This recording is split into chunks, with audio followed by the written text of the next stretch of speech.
You are about to learn one of the biggest secrets in the history of the world. It's a secret that has huge effects for everyone who lives on this planet. Most people can feel deep down that something isn't quite right with the world economy, but few know what it is. Gone are the days where a family can survive on just one paycheck. Every day it seems things are more and more out of control, yet only 1 in a million understand why. You are about to discover the system that is ultimately responsible for most of the inequality in our world today. The powers that be do not want you to know about this, as this system is what has kept them at the top of the financial food chain for the last 100 years. Learning this will change your life because it'll change the choices that you make. If enough people learn it, it'll change the world because it'll change the system. For this is the biggest hidden secret of money. Never in human history have so many been plundered by so few, and it's all accomplished through this, the biggest scam in the history of mankind.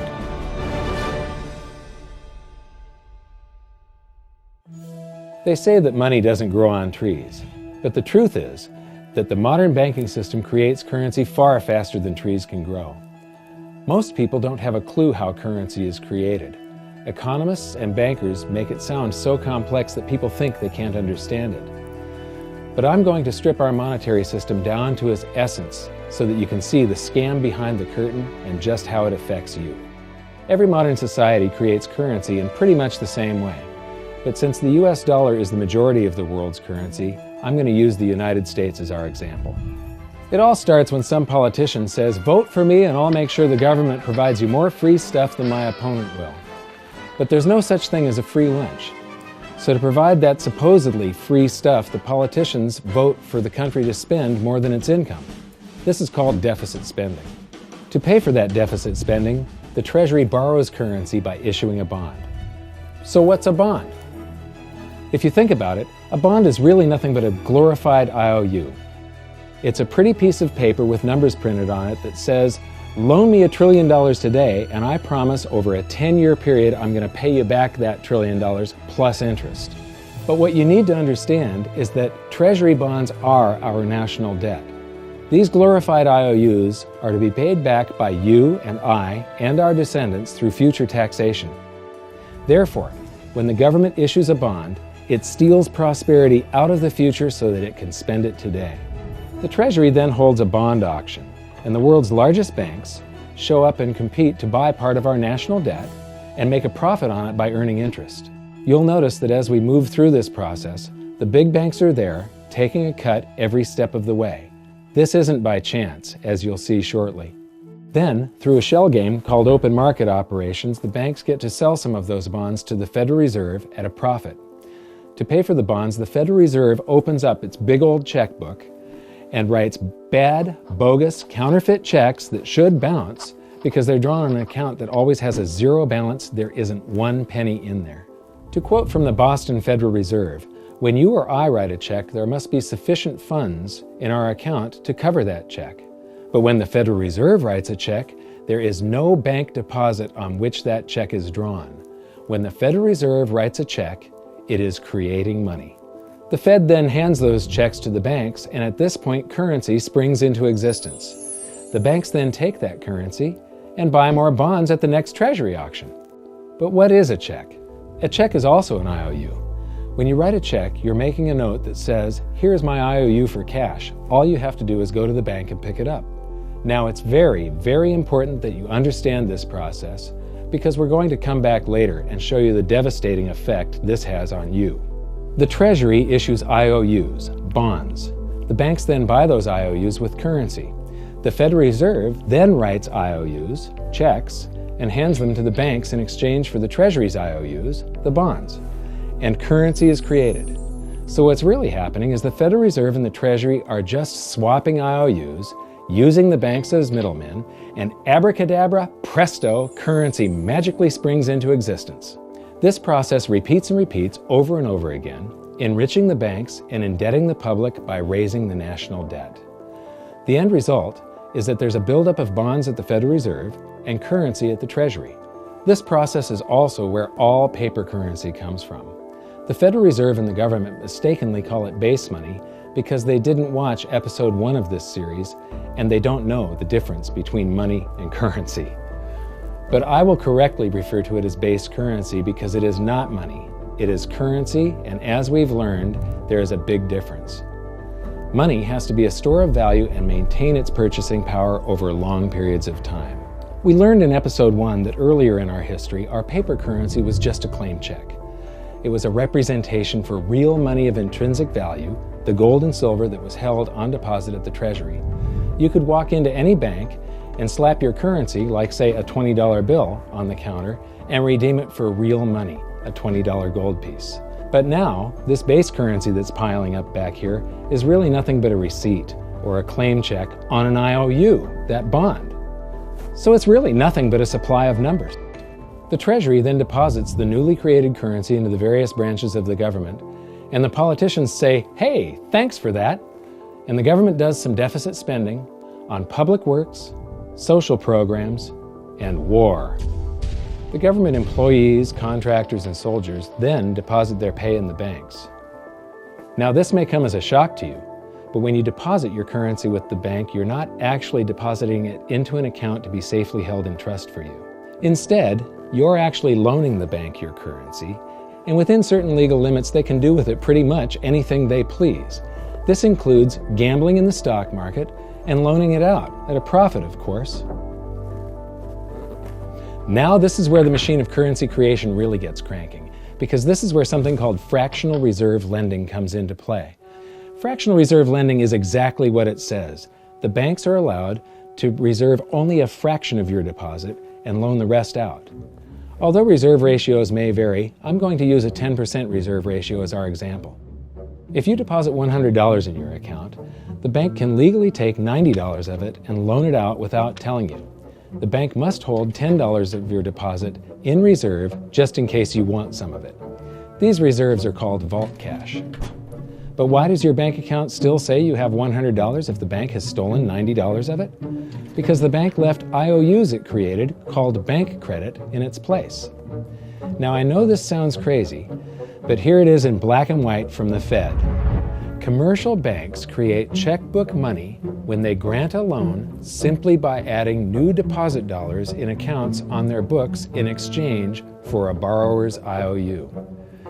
These are nothing but numbers that the banks type into their computers.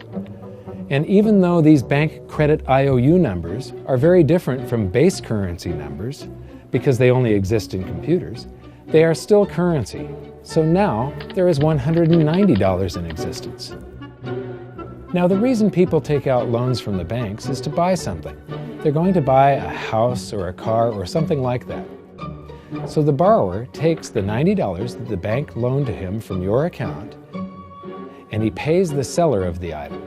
But then the seller deposits that currency into his account, and his bank loans out 90% of that and leaves bank credit numbers in its place. So now there's $271 in existence. This process repeats and repeats until under a 10% reserve ratio, an initial deposit of just $100 can create up to $1,000 of bank credit, all backed by $100 of vault cash, just 10%. But as I said, reserve ratios vary wildly. On some deposits, it's 10%, on others, it's 3%, and on some forms of deposits, reserve requirements are 0. The result is that the expansion of the currency supply by the banks is far greater than even this example would lead you to believe. So once again, when currency is deposited in the banks get to lend it out, and then it gets redeposited and relent, redeposited and relent, redeposited and relent over and over again, creating bank credit all the way. This is where the vast majority of our currency supply comes from. In fact, 92 to 96% of all currency in existence is created not by the government, but here in the banking system. Now, massive amounts of currency spewing into society may at first sound like a fun idea. That is, until you remember one of the most important hidden secrets of money from episode 1, that the prices of everyday goods and services act as a sponge on an expanding currency supply. The more currency we have, the more prices rise. This is where inflation comes from. The true definition of inflation is an expansion of the currency supply. Rising prices are merely the symptom. So our entire currency supply is nothing but a couple of bucks whipped up in this hocus-pocus scam where the Treasury and the Federal Reserve swap glorified IOUs, and a bunch of numbers that the banks just type into their computers. That's it. That's our entire currency supply. It's nothing but a supply of numbers. Some of them printed, most of them typed, and there is nothing else. But if you thought that was crazy, get ready to enter the twilight zone of modern economics. We work for some of that currency supply.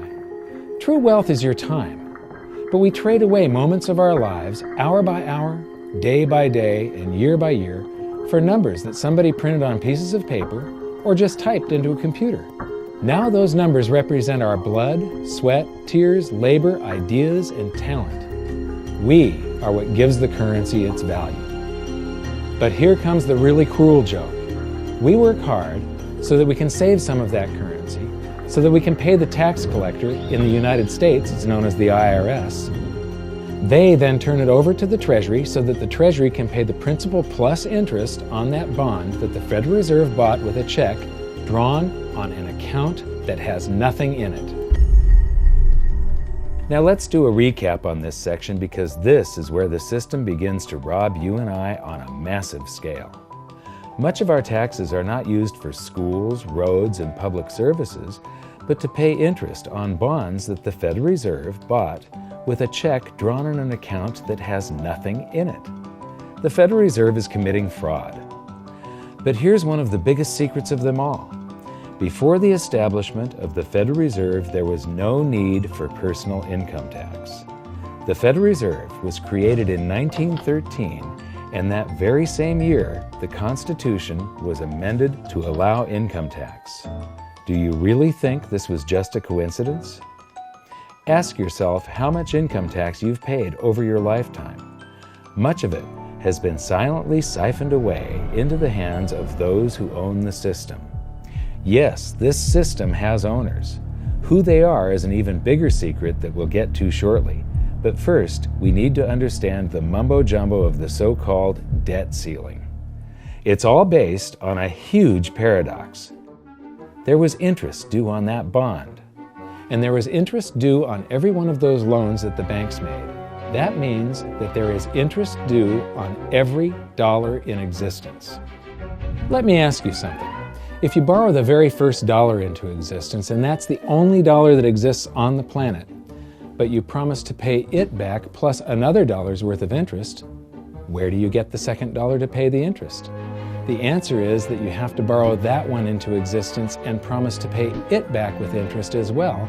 So now there are $2 in existence, but you owe $4, and so on and so on.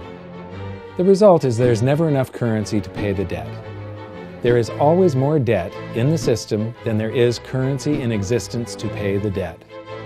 Therefore, the whole system is impossible. It is finite. It will come to an end one day. What would happen if the government stopped borrowing to do deficit spending? Are the payments on those treasury bonds going to stop?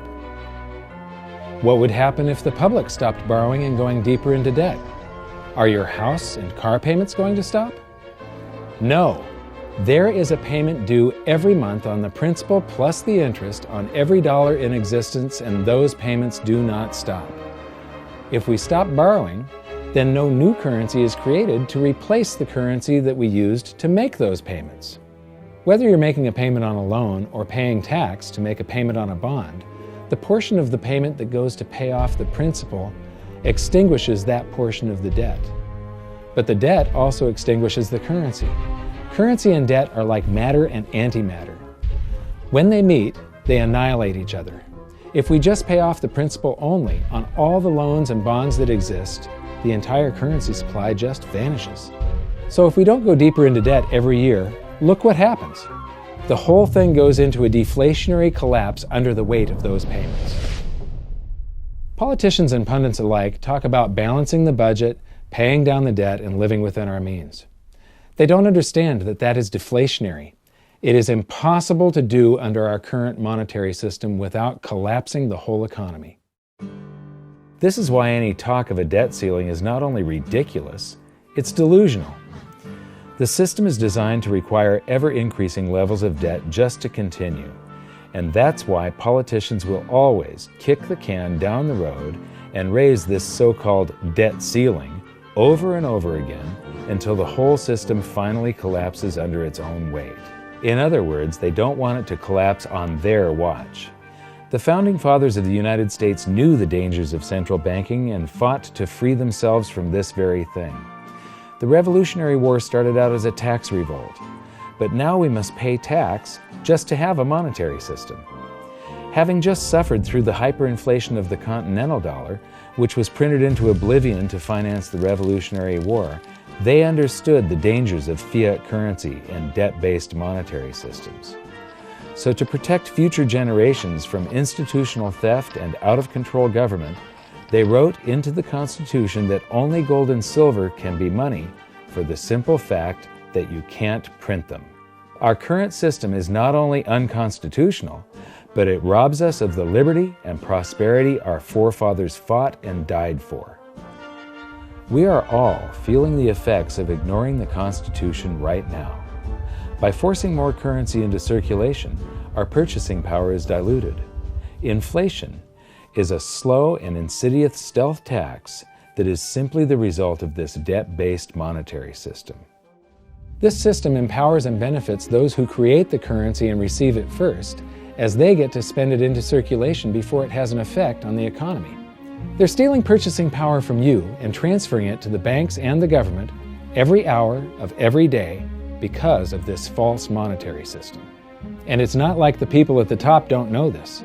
To quote the Federal Reserve, the decrease in purchasing power incurred by the holders of money due to inflation imparts gains to the issuers of money. This is a fraud. It is a pyramid scheme, it is a Ponzi scheme, it's a scam, and it's a lie. Our entire monetary system is nothing but a form of legalized theft. But here's the biggest con job of them all. The Federal Reserve is not federal, it has stockholders. There is no federal agency that has stockholders. What's a stockholder? A share of stock represents a percentage of ownership in a corporation. So the stockholders are the owners of that corporation. Therefore, the Federal Reserve is a private corporation with owners. And you can see it for yourself if you go to the Federal Reserve's website, and it will say, the stockholders receive an annual dividend of 6%. Now we know that the stock in the Federal Reserve was originally issued to the largest banks in the United States. But because of mergers and acquisitions through the years, you can't actually trace who owns the stock in the Federal Reserve. That's a very closely guarded secret.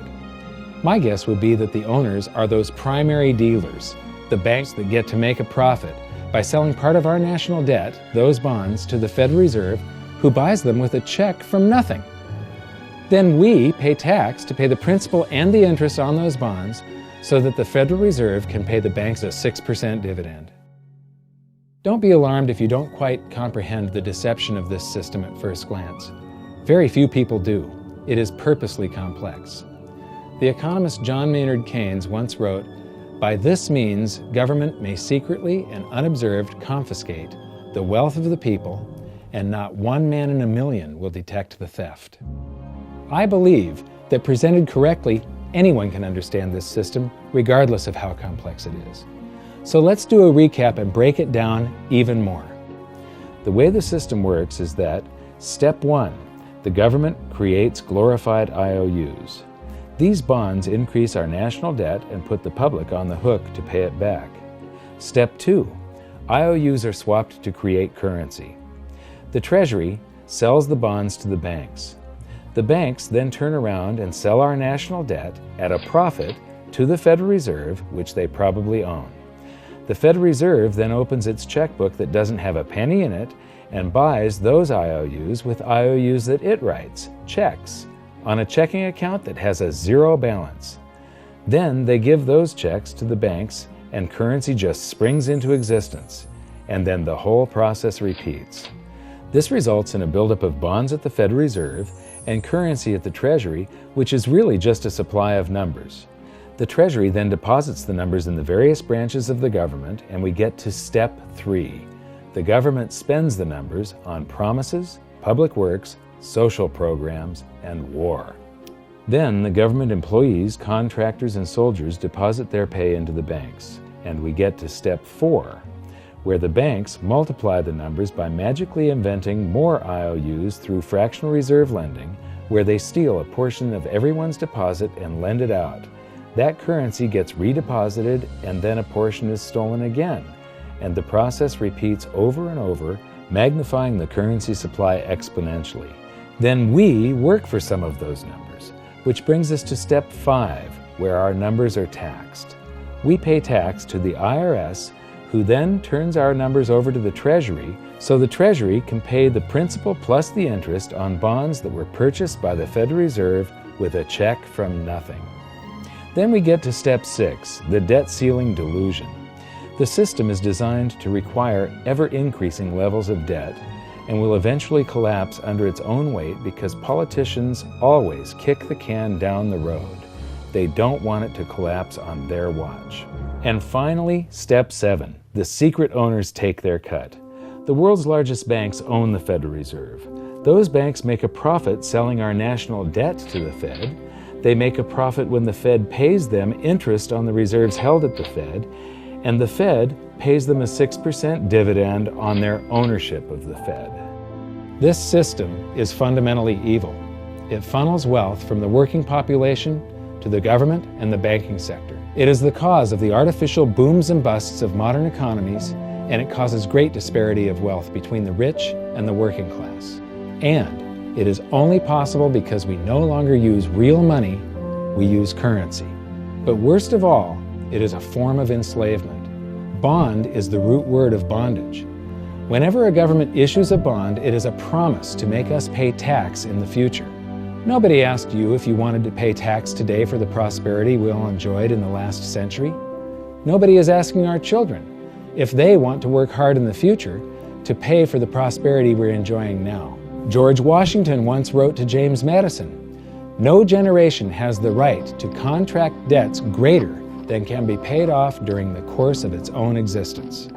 By stealing prosperity from tomorrow so we can spend it today, we enslave ourselves and future generations. Now this all sounds pretty bad, but there is great hope, for you are the greatest threat to this false monetary system.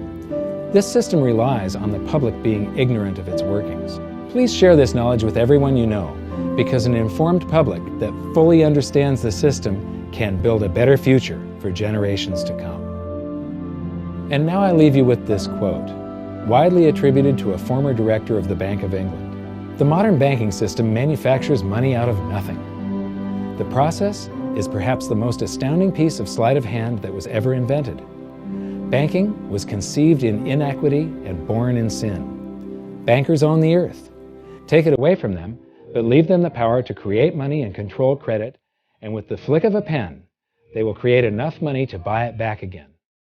But if you want to continue as the slaves of bankers and pay the cost of your own slavery, let them continue to create money and to control credit. This is the Federal Reserve in Washington, D.C. It's located on Constitution Street, and that is just as much of a joke as the New York Fed being located on Liberty Street. Both of them are unconstitutional, both of them limit our liberty, and they transfer wealth away from us every second of every day to the Federal Reserve, to the government, and to the banking sector. You are now among the 1 in a million who can detect the theft of your prosperity. So the big question is, what can you do about it? 1. Watch this video until you can describe and teach it to others. Those who understand this system can make preparations for its unavoidable collapse and protect themselves. History shows that those who don't will probably be wiped out. 2. Share this video with everyone, especially those you care about. All it takes is a mouse click or two to get this message in front of millions. Post this video on Facebook, tweet it, email it to loved ones. Please share it wherever you can. 3. Join the conversation. The current world monetary system is based on a 300-year-old design meant to enrich a few at the expense of the many. There must be a better way. At hiddensecretsofmoney.com, we've created an open-source platform for the design and development of a new world monetary system. We're calling on every economist, every student, every college, every bright mind, and anyone who cares to join the discussion. In educating ourselves and each other, we can prevent the further loss of our freedoms and maybe, just maybe, win some of them back.